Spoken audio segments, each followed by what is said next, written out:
j'ai envie de vous proposer un tuto sur une coupe de plantes, une petite coupe de plantes. Et puis en choisissant mes matériaux, mes éléments, je me suis dit qu'on partirait bien sur un terre et mer. Pourquoi ça? Parce que en fait j'ai glané un petit peu des éléments à la maison ou dans les bois, entre autres le bois des Girondins.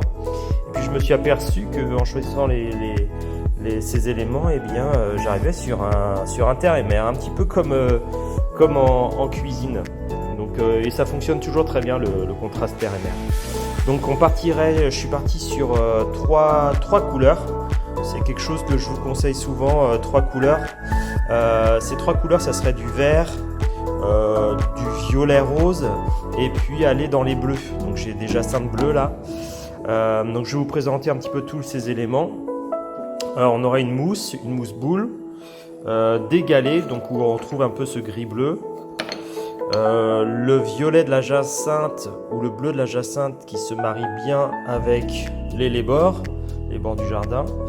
On aurait encore dans les verts des fougères, une petite santoline du jardin, la texture est sympa, l'eucalyptus où on retrouve ces gris bleus là, même ces bleus verts. Et pareil, le cinéraire maritime, donc pour le côté aussi marin, qui fonctionne bien avec les galets. Je ne vous ai pas dit, mais les galets viennent du bord de mer. Pour le côté terre, j'ai encore du bois avec du lichen, où on retrouve aussi la couleur bleutée. C'est des couleurs que j'aime bien travailler. Un petit escargot, enfin des coquilles d'escargot. Donc on va voir si on les met. J'ai trouvé aussi des champignons de souche.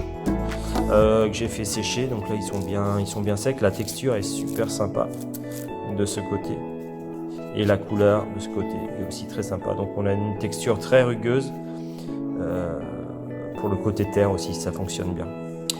Voilà, en termes de matériel, il vous faut un pistolet à colle au cas où on ait des petites choses à coller.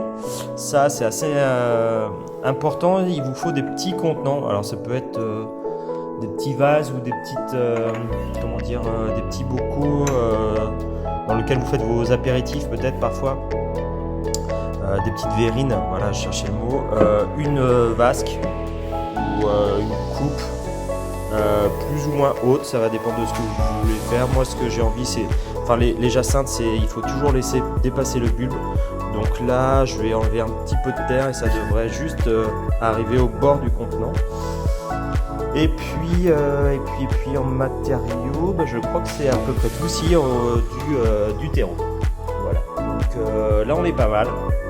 On va essayer de mélanger la terre et ces petits contenants. Alors pour l'anecdote, c'est marrant, c'est quelque chose que je faisais dans mes débuts de carrière, qu'on ne faisait plus trop. Et puis là ça revient pas mal cette petite technique. Donc c'est assez sympa. Vous pourrez changer les fleurs tout au long de la floraison des jacinthes. Voilà. Et bien écoutez, je sais pas trop à quoi ça va ressembler encore parce que j'en ai pas fait, j'ai pas de modèle. Mais on va voir ça ensemble.